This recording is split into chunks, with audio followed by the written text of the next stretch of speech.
ඔය වගේ ඒවා. හරිද? දැන් ඕක නම් ඔයාලා මොන තරම් කරලා තියෙනවනේ නේ. එතකොට මොකද්ද ඒ සිද්ධ වුනේ? මේ බෝලේ වෘත්තාකාර පතයක ගමන් කරා. ඒ වෘත්තාකාර පතේ සිරස් තලයක තියෙන වෘත්තාකාර පතයක්. අපි කියනවා බෝලේ සිරස් වෘතයක ගමන් කරනවා කියලා. අපි කියනවා ඒ වගේ වස්තුවක් වෘත්තාකාර පතයක ගමන් කරනවා නම් ඒකට වෘත්ත චලිතයක්. වෘතයක සිදුවන චලිතයක්. වෘත්තාකාර පතයක් ඔස්සේ සිදුවන චලිතය වෘත්ත චලිතයක් කියලා හඳුන්වනවා. ඊළඟට මේක තවත් විදිහට අපිට මේක පුළුවන් මෙහෙම ගමන් කරන්න සලස්වන්න. එතකොට බෝලේ ගමන් කරන්නේ තිරස් වෘත්තාකාර පතයක. හැබැයි ඒ කියන්නේ බෝලේ ගමන් කරන වෘත්තාකාර පතේ තියෙන්නේ තිරස් තලයේ. ඒ නිසා ඒක අපි කියනවා තිරස් වෘත්ත චලිතයක්. නමුත් මේ වගේ එකක් අපි විශේෂයෙන් හඳුන්වනවා කේතු අවලම්බයක් කියලා. කේතු අවලම්බයක් කියලා. මොකද තන්තුව කේතුවක පෘෂ්ඨය ඔස්සේ තමයි ගමන් කරන්නේ. කේතුවක පෘෂ්ඨයක් තමයි තන්තුවේ ගමන් මාර්ගයෙන් ගමන් පතෙන් හැදෙන්නේ. ඒ නිසා අපි කියනවා කේතු අවලම්බය කියලා. තන්තුව සිරසට ආනත වෙන විදියට මේ වස්තුව තිරස් වෘතයක ගමන් කරන අවස්ථාවේ අපි කියන්නේ කේතු අවලම්බයක් කියලා. ඉතින් මේක අපිට තිරස් වෘතයක ගමන් කරනවා කියන එක චූට්ටක් අමාරු වැඩක්. මොකද එහෙම තිරස් කරන්න අමාරුයි මේ අංශුවේ බර හින්දා. තිරස් කරන්න ලොකු වේගයකට එන්න ඕන. එහෙම ආවොත් එහෙම සමහරට මේ කැඩිලා එහෙම ගියොත් එහෙම නේද? ඒ නිසා මම එහෙම කරකවන්නේ නැතුව ඉන්නම්. නමුත් ඔහොම තිරස්ව යන්න පුළුවන් නම් අංශුවට ඔයගෙ ටිකක් ආසන්න වශයෙන් නේ. ආසන්න වශයෙන් තිරස් වෘතයක යනවා. අපි කියන එක තිරස් වෘත චලිතයක් කියලා. තිරස් වෘත චලිතය. හරිද? එතකොට වෘත චලිතයක් කියලා අපි හඳුන්වන්නේ වස්තුවක් වෘත්තාකාර පතයක ගමන් කරන චලිතයකට වෘත චලිතයක් කියලා කියනවා. වස්තුවක් හෝ අංශුවක් හෝ පද්ධතියක් හෝ වෘත්තාකාර පතයක ගමන් කරනවා නම් අපි ඒක වෘත චලිතයක් කියලා කියන්නේ. ඉතින් ඒ බලමු අපි වෘත චලිතයක් කොහොමද ඇති වෙන්නේ කියන එක. ඔය වගේ වෘත්තාකාර පතයක් ඔස්සේ අංශුවක් වස්තුවක් පද්ධතියක් ගමන් කරනකොට අපි කියන්නේ වෘත චලිතයක් කියලා. නිව්ටන්ගේ පළවෙනි නියමයට අනුව බාහිර අසන්තුලිත බලයක් යෙදෙන තාක් යම්කිසි පද්ධතියක් නිශ්චලතාවයේ පවතිනවා. එහෙම නැත්නම් ඒකාකාර ප්‍රවේගයකින් සරල රේඛීය මාර්ගයක් ඔස්සේ ගමන් කරමින් පවතිනවා. ওই දෙකෙන් එකක් තමයි වෙන්න පුළුවන්. ඊට වඩා වෙනස් විදියක් තියෙනවා නම් අනිවාර්යයෙන්ම බාහිර අසන්තුලිත බලයක් තියෙන්න ඕන. කියන්නේ බාහිර අසන්තුලිත බලයක් නැත්නම් ඒක නිශ්චලතාවයේ පවතින්න පුළුවන්. එහෙම නැත්නම් ඒකාකාර ප්‍රවේගයකින් සරල රේඛීය මාර්ගයක් ඔස්සේ ගමන් කරමින් පවතින්න පුළුවන් නිව්ටන්ගේ පළවෙනි නියමයට අනුව. හැබැයි ඊට වඩා වෙනස් විදියක චලිතයක් සිද්ධ වෙනවා නම් ඒ පද්ධතිය මත බාහිර අසන්තුලිත බලයක් තියෙන්න ඕන. එතකොට වෘත්තාකාර පතේ යම්කිසි අංශුවක් හෝ වස්තුවක් ගමන් කරනවා නම් ඒ නිව්ටන්ගේ පළවෙනි නියමයටම අනුව අපිට නිගමනය කරන්න පුළුවන් මේ පද්ධතිය මත නැත්නම් අංශුව මත බාහිර අසන්තුලිත බලයක් ක්‍රියාත්මක විය යුතුයි කියලා. අත් වශයෙන්ම එහෙම ක්‍රියාත්මක වෙනවා බාහිර අසන්තුලිත බලයක්. ඒ බලය මෙන්න මෙහෙම දැන් හිතන්නකෝ මම මේකෙන් පෙන්නන්නම් මෙහෙම මම මේ තිරස් වෘත්තයක ගමන් කරන්න සැලැස්සුවොත් මේ අංශුව වස්තුව එතකොට මගේ අතට දැනෙනවා මේ තන්තුව මම අල්ලගෙන ඉන්න තන්තුවේ ආතතියක් තියෙනවා. අල්ලගෙන ඉන්න තන්තුවේ ආතතියක් තියෙනවා. ඒ ආතති බලය මට අතට දැනෙනවා එළියට අදිනවා කියලා. එතකොට ඒ ආතතිය අනිත් අතට මේ වස්තුව මතත් ක්‍රියාත්මක වෙනවා. එතකොට මේ තන්තුව මගෙන් මේ වස්තුව මත මේ බෝලේ මත ආතති බලයක් තන්තුව දිගේ ක්‍රියා කරනවා. හැබැයි තන්තුව හැමතිස්සෙම මං තන්තුවේ එක කෙලවරක් අල්ලගෙන තියෙන නිසා තන්තුව තියෙන්නේ ඒ වස්තුව ගමන් කරන වෘත්තාකාර පතේ අරයක් ඔස්සේ. ඒ හින්දා තන්තුවේ ඇතිවෙන ආතතිය වස්තුව මත ක්‍රියා කරන ආතතිය මෙහෙම තියෙන්නේ අරයක් ඔස්සේ කේන්ද්‍රයේ දෙසට යොමු වෙලා. එතකොට මේ වගේ අවස්ථාවකනේ ආතතිය වශයෙන් ඒ බලය ඇති වෙන්නේ. මේ බෝලේ මත ආතතිය වශයෙන් ඒ බලය ඇති වෙන්නේ මේ වගේ අවස්ථාවක. ඒ කියන්නේ තන්තුවක වස්තුවක් ගැට ගහලා කරගෙන සලසපුවාම වෘත්තාකාර පතේ යන්න සලසුවාම ආතතිය වශයෙන් බලය ඇති වෙනවා. නමුත් හැමතිස්සෙම ආතතිය වශයෙන් නෙමෙයි බලය ඔය වගේ බල ඇති වෙන්නේ විවිධ විදි වලට බල ඇති වෙන්න පුළුවන්. සමහරට ඝර්ෂණය වෙන්න පුළුවන්, ගුරුත්වාකර්ෂණ බලයක් වෙන්න පුළුවන්, විද්‍යුත් බලයක් වෙන්න පුළුවන්, චුම්බක බලයක් වෙන්න පුළුවන්. වෙනත් මොකක් හරි ප්‍රතික්‍රියාවක් වෙන්න පුළුවන්. විවිධ විදියට බලය ඇති වෙන්න පුළුවන්. ඒ බලය මොකක් වුණත් වෘත්තාකාර පතයක ගමන් කරන වස්තුවක් මත ඒ වස්තුව ගමන් කරන වෘත්තාකාර පතයේ කේන්ද්‍රයේ දෙසට යොමු වෙච්ච බලයක් තියෙනවා. බලයක් ක්‍රියාත්මක වෙනවා. ක්‍රියාත්මක විය යුතුයි. අපි ඒකට කියනවා කේන්ද්‍ර අபிසාරී බලය කියලා. කේන්ද්‍රයේ දෙසට ක්‍රියා කරන බලය කේන්ද්‍ර අபிසාරී බලය කියලා කියනවා. ඉතින් මේ කේන්ද්‍ර අபிසාරී බලය දැන් අපි හිතමුකෝ මේක ගමන් කරන උත්තරණ වේගය වස්තුව වෘත්තාකාර පතේ ගමන් කරන උත්තරණ වේගයේ v නම් ඒ කේන්ද්‍ර අபிසාරී බලය mv වර්ගයේ බෙදීම r කියලා ලැබෙන්නේ. මෙතන v වර්ගයේ බෙදීම r කියන එකෙන් නිරූපණය කරන්නේ කේන්ද්‍ර අபிසාරී ත්වරණය. වස්තුව මත ක්‍රියා කරන ඒ ගමන් කරන වෘත්තාකාර පතේ කේන්ද්‍රයේ දෙසට යොමු වෙච්ච ත්වරණය නැත්නම් අපි කියනවා කේන්ද්‍ර අபிසාරී ත්වරණය කියලා. ඒ කේන්ද්‍ර අபிසාරී ත්වරණය ලැබෙන්නේ v වර්ගයේ බෙදීම r කියන පදයෙන්. මේක අපිට පෙන්වන්න පුළුවන්, සාධනය කරන්න පුළුවන්, සරල සාධනයක් කරලා පෙන්වන්න පුළුවන්. ඒ කේන්ද්‍ර අபிසාරී ත්වරණය නැත්නම් කේන්ද්‍රයේ දෙසට යොමු වෙලා ක්‍රියා කරන ත්වරණය v වර්ගයේ බෙදීම r කියලා. එතකොට v සමානයි r ඔමේගා නිසා v සමාන වෙනවා r ඔමේගාට. ඒ නිසා v වර්ගයේ බෙදීම r කියන එකට එන්නේ v කියන්නේ r ඔමේගා කියලා ආදේශ කරපුවාම r ඔමේගා වර්ගයේ බෙදීම r මේකෙන් අපිට එනවා r ඔමේගා වල වර්ගය කියලා.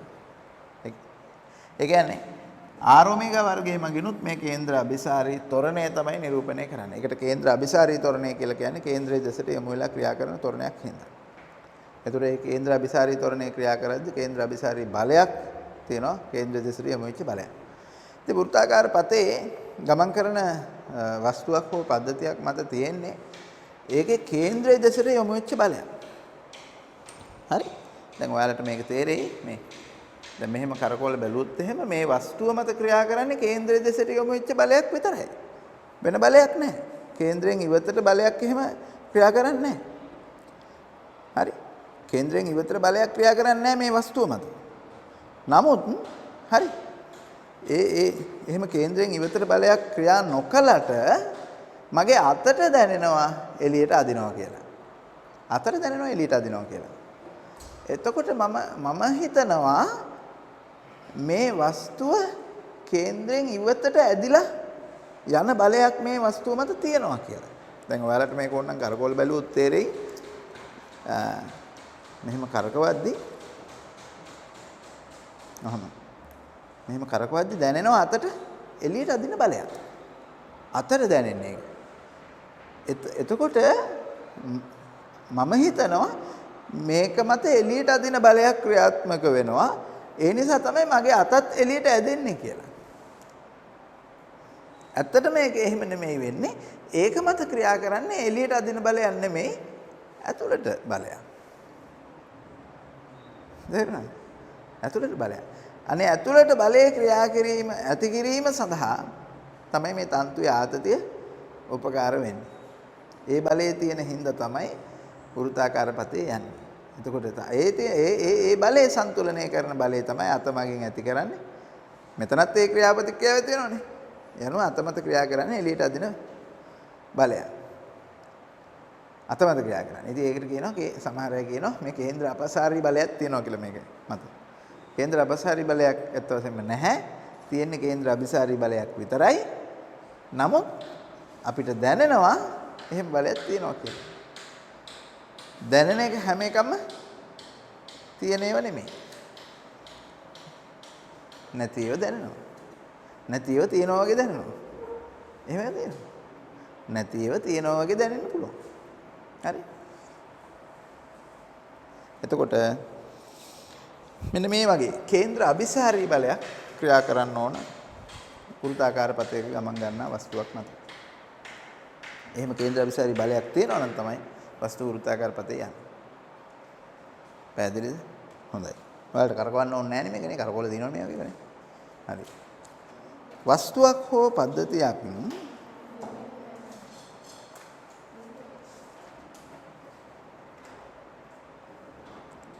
වෘත්තාකාර පතයක ගමන් කරන්නේ නම්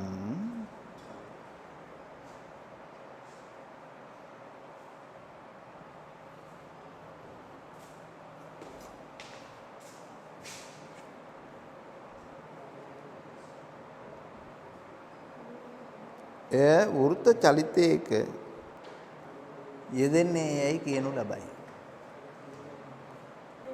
නිව්ටන්ගේ පළමු නියමයට අනුව වෘත්තාකාර පතයක ගමන් ගන්නා වස්තුවක් මත බාහිර අසන්තුලිත බලයක් ක්‍රියා කළ යුතුය. මාතෘකාව ලියන්න කේන්ද්‍ර අභිසාරී බලය. වෘත්තාකාර පතයක ගමන් ගන්නා වස්තුවක් මත වෘත්තාකාර පතයක ගමන් ගන්නා වස්තුවක් මත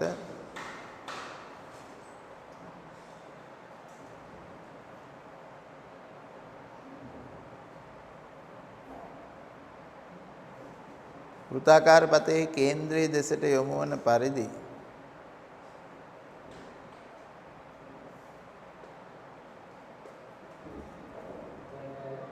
පතේක ගමන් ගන්නා වස්තුවක් මත එහි කේන්ද්‍රයේ දෙසට යොමු වන ලියන්න වෘත්ත චලිතයේ විවිධ අවස්ථා. වෘත්ත චලිතයේ විවිධ අවස්ථා. වෘත්ත චලිතයේ විවිධ අවස්ථා.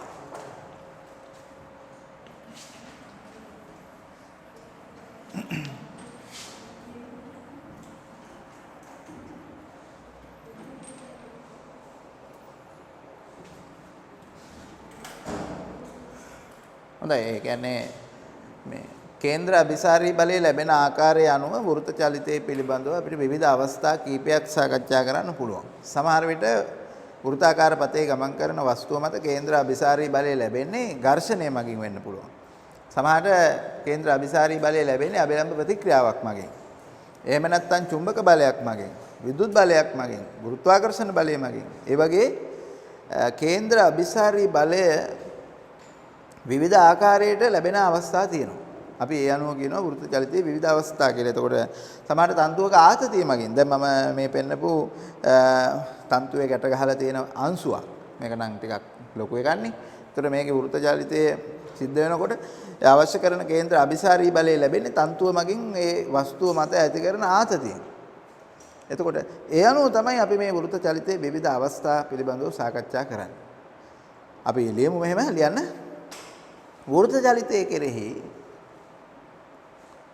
වෘත්ත චලිතයේ කෙරෙහි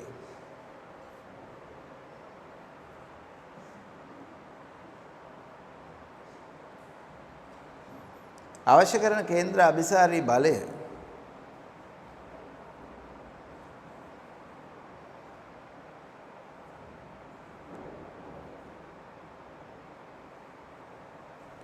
ඇති වෙන ආකාරය අනුව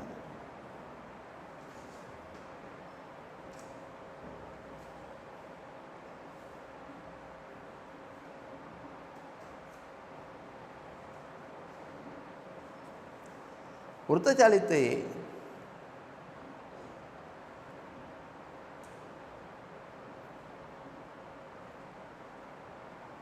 අවස්ථා කීපයක් සාකච්ඡා කළ හැකියි.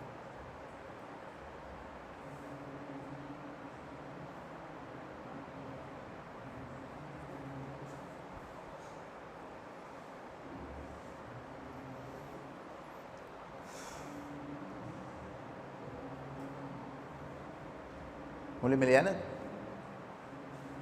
තන්තුවක ගැටගසන ලද අංශුවක ඇතිවෙන තිරස් වෘත්ත චලිතය. තන්තුවක ගැටගසන ලද අංශුවක ඇතිවෙන තිරස් වෘත්ත චලිතය.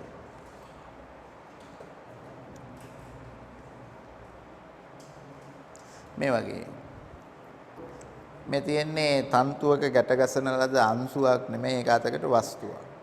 අංශුවක් නම් එච්චර ලොකු වෙන්න බෑනේ. තන්තුවක ගැට ගසන ලද අංශුවක ඇති වෙන තිරස් වෘත චලිතය. තිරස් වෘත චලිතය කියන්නේ වස්තුව තිරස්ව සහ තන්තුව තිරස්ව වස්තුව තිරස්ව වෘත්තාකාර පතේ ගමන් කරන ආකාරයට තන්තුව තිරස්ව පවතින විදියට ඒ වෘත චලිතය සිද්ධ වෙනවා නම් අපි කියනවා ඒක තිරස් වෘත චලිතය කියලා. හරි. ඉතින් අපිට මේක ඇති කරන්න පුළුවන් මෙහෙම. තිරස් වෘත චලිතය. ඕක. ටිකක් තිරස්මත් නෙමෙයි ඩිංගක්. පොඩි ආනතවත් බවක් තියෙනවා තන්තුවේ. ඒකට හේතුව මේ වස්තුව සෑහෙන ටිකක් බරින්දා. එතකොට ඒක ටික ඊට වඩා තිරස් කරන්න නම් අපිට ඊට වඩා වේගෙන් කරකවන්න සිද්ධ වෙනවා. ඒ වගේ අවස්ථාවක ඒ තිරස් වෘත චලිතයක් සිද්ධ වෙන අවස්ථාවක තන්තුවේ ගැට ගසන ලද අංශුවේ තිරස් වෘත චලිතයක් සිද්ධ වෙන අවස්ථාවක හරි කේන්ද්‍ර අභිසාරී බලය ලැබෙන්නේ තන්තුව මගින් අංශුව මත ඇති කරන ආතතියෙන්. තන්තුව මගින් අංශුව මත ඇති කරන ආතතියෙන් තමයි අවශ්‍ය කරන කේන්ද්‍ර අභිසාරී බලය ලැබෙන්නේ. ඒ අනුව අපිට ලියන්න පුළුවන් T සමානයි අංශු ස්කන්ධයේ සිම්පල් m නම් mv වර්ගයට r කියලා. දැන් v වේගෙන් අංශුවේ වේගය v නම් ඒ ගමන් කරන වෘත්තයේ ආරයේ සිම්පල් r නම් එතකොට කේන්ද්‍ර අභිසාරී බලය mv වර්ගයට r කියලා ලියන්න පුළුවන්. කේන්ද්‍ර අභිසාරී බලය mv වර්ගයට r කියලා අපිට ගණනය කරගන්න පුළුවන්. හැබැයි ඒක ලැබෙන්නේ කොහොමද? ආතතිය මගින්. ඒතර වරදවා තේරුම් ගන්න එපා. ආතතිය කියලා එක බලයකුයි තව කේන්ද්‍ර අභිසාරී බලය කියලා තව එකකුයි තියෙනවා කියලා හිතන්න එපා. හරි? ආතතිය කියලා බලයකුයි කේන්ද්‍ර අභිසාරී බලයකුයි දෙකක්ම මේ අංශුව මත තියෙනවා කියලා හිතන්න එපා. එහෙම නෙමෙයි වෙන්නේ. කේන්ද්‍ර අභිසාරී බලයක් ආතතිය මගින් ලබා දෙනවා. ඒකයි. කේන්ද්‍ර අභිසාරී බලයක් ආතතිය මගින් ලබා දීම තමයි මෙතෙන්දි සිද්ධ වෙන්නේ. පැහැදිලිද? ඔව්. ඒතකොට බල දෙකක් නැහැ. එක බලයයි තියෙන්නේ ආතතිය විතරයි තියෙන්නේ. ඒක තමයි කේන්ද්‍ර අභිසාරී බලය හැටියට ක්‍රියාත්මක වෙන්නේ. රූපය අඳ ගන්න. ඊගොඩ මේ තන්තුවක අංශුවක් ගැට ගහලා සිදු කරන වෘත්ත චලිතයේ තවත් අවස්ථාවක් තියෙනවා. ඒක තමයි කේතු අවලම්බය. කේතු අවලම්බය. මාතෘකාව ලියන්න කේතු අවලම්බය. කේතු අවලම්බය.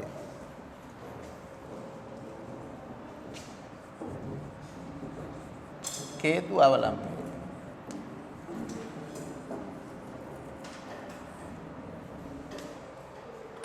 කේතු අවලම්බය කියලා කියන්නේ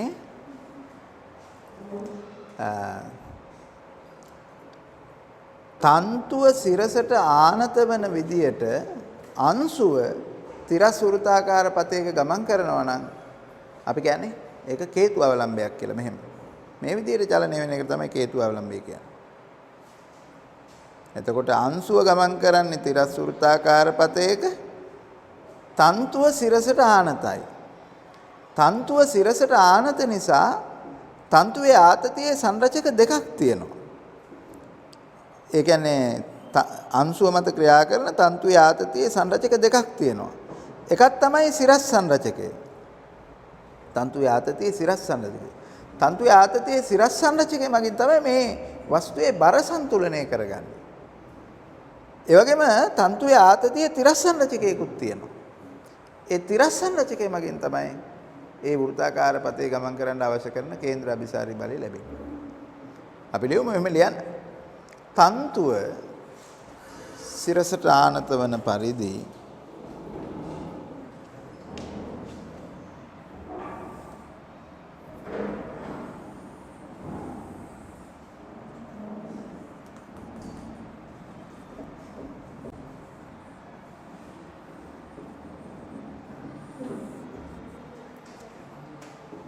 අංශුව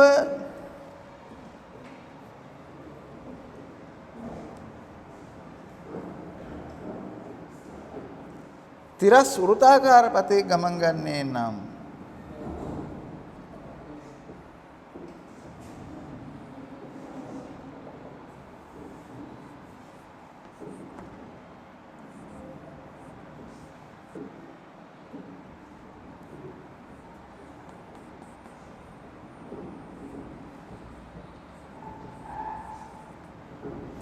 එය හේතු අවලම්බයක් ලෙස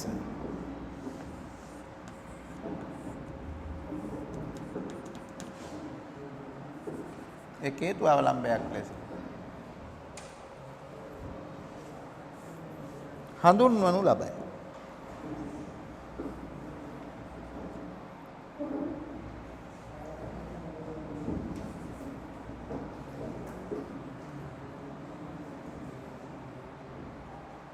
රූපය අඳගන්න.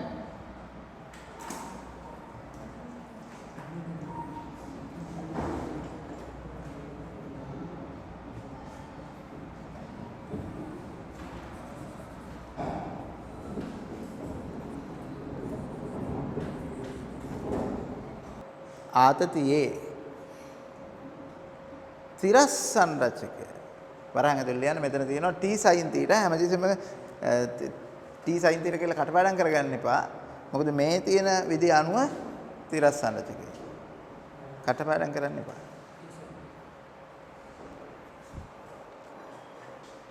හරි? ඒ අනුව t sin θ සමානයි mv වර්ගයට r. නෑ වැරද්ද තියෙන්නේ. ඒක ඉතින් හදා ගන්න ඕන. අංශුවේ බර තන්තුවේ ආතතියේ සිරස් සංරචකයේ මගින් ලැබේ. එබැවින් අපි ලියමු t cos θ සමානයි mg. තවත් මම එක අවස්ථාවක් ලියනවා මේ වෘත්ත චලිතය පිළිබඳව. ලියන්න. තන්තුවක ගැටගසන තුන්වෙනි අවස්ථාව මේ කියන්නේ. තන්තුවක ගැටගසන ලද අංශුවක සිරස් වෘත්ත චලිතය.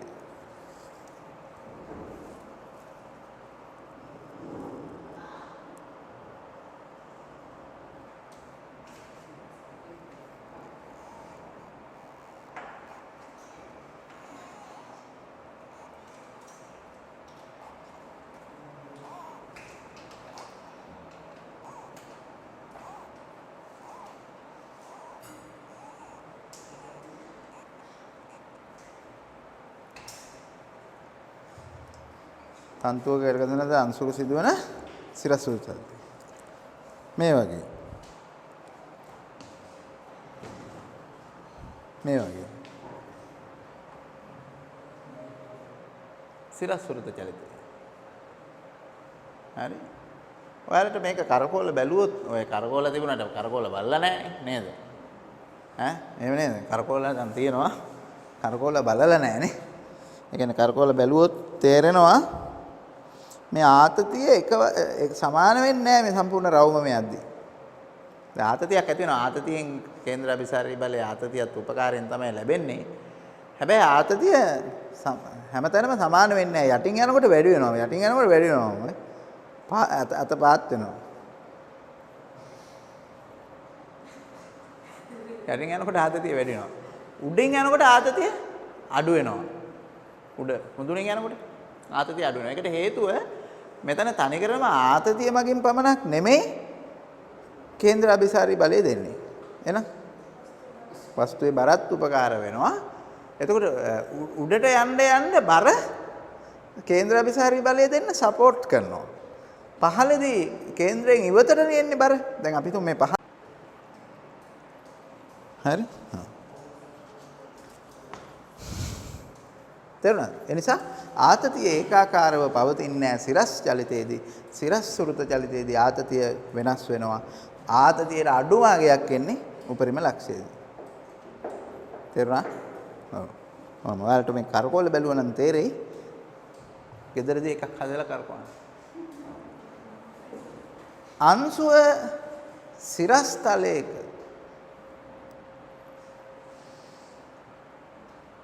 අංශුව සිරස් තලයක සිරස් වෘත්තාකාර පතයක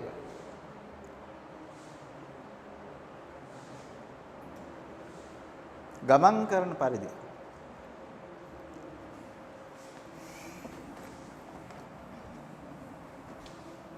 චලනය වේ නම්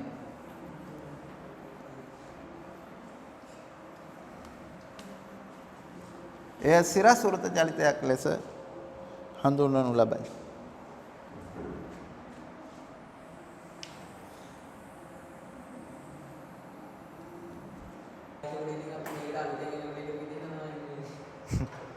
රූපය ඇඳගන්න.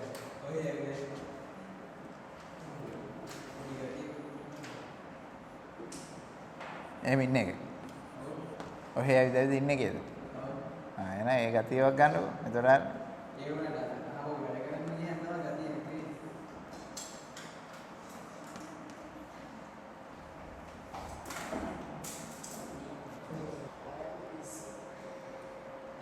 හරි. දැන් මේ බර මම විභේදනය කරනවා මෙහෙම. තන්තු ඔස්සේ mg cos theta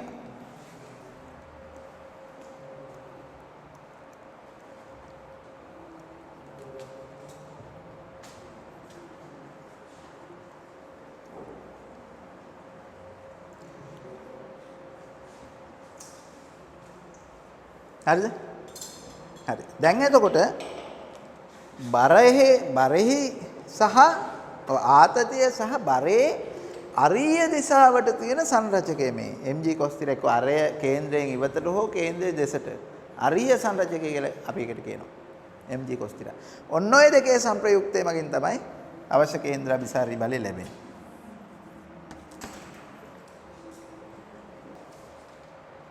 ආතතිය සහ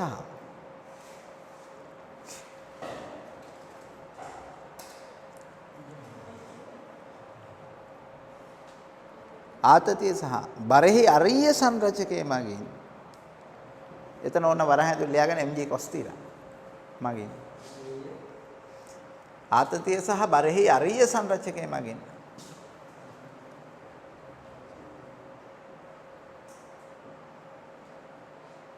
අවශ්‍ය කරන කේන්ද්‍ර අභිසාරී බලය ලැබේ.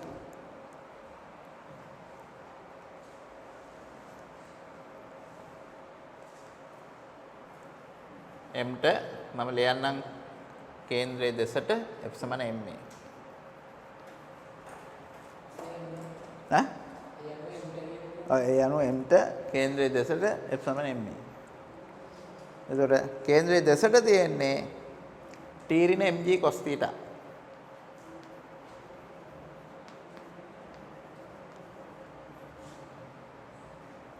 ඒ කියන්නේ m v වර්ගයට r වෘත්තයරේ r නම්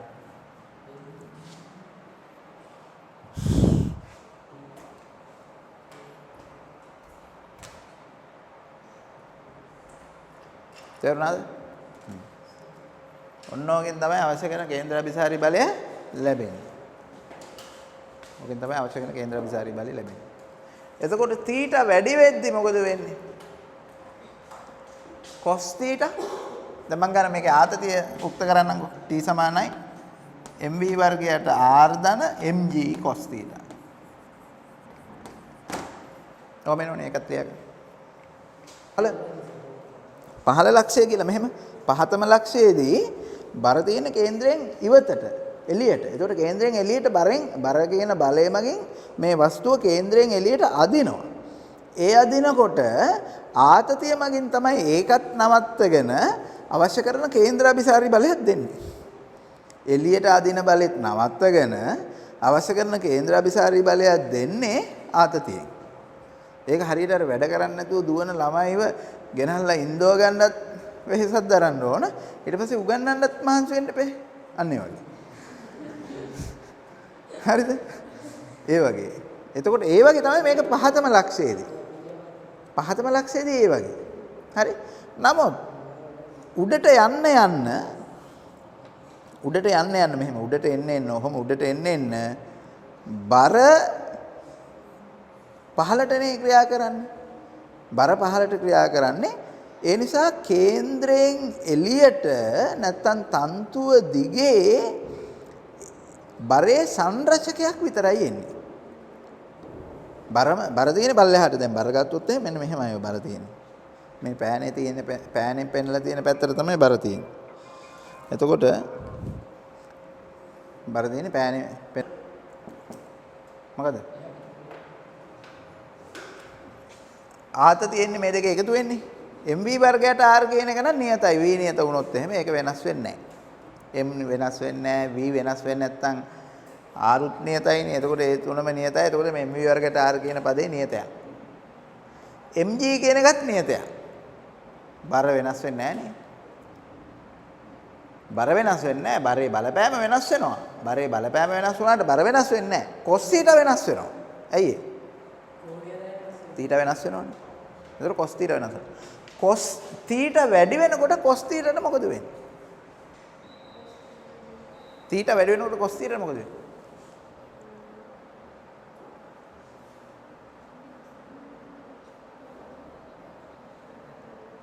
cos එකේ cos බිඳුව නේද 1යි කියලා ගන්න. θ වැඩි වෙද්දි cos θ අඩු වෙනවා. cos θ අඩු වෙනවා කියන්නේ mg cos θ කියන ප්‍රකාශනය අඩු වෙනවා. mg cos θ කියන ප්‍රකාශනය අඩු වෙනවා කියලා කියන්නේ t අඩු වෙනවා. එහෙනම් θ වැඩි වෙනකොට t අඩු වෙනවා. ඒ කියන්නේ θ වැඩි වෙනවා කියන්නේ මෙන්න මෙහෙම යනවා මේක. ඔහොම යනකොට t එන්න අඩු වෙනවා. θ ගේ 180 දී මෙහෙම ආවනම් θ 180යි.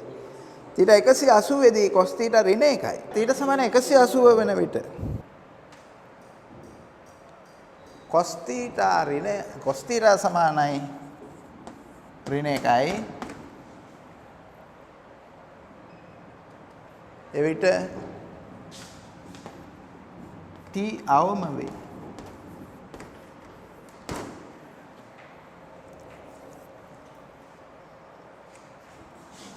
අවම t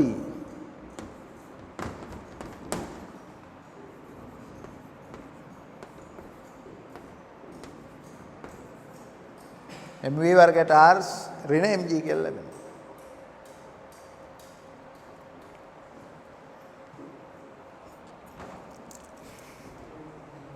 θ ආතතිය උපරිම වන්නේ θ බිඳුව වෙන විට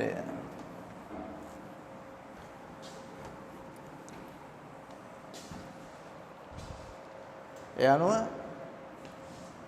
උපරිම t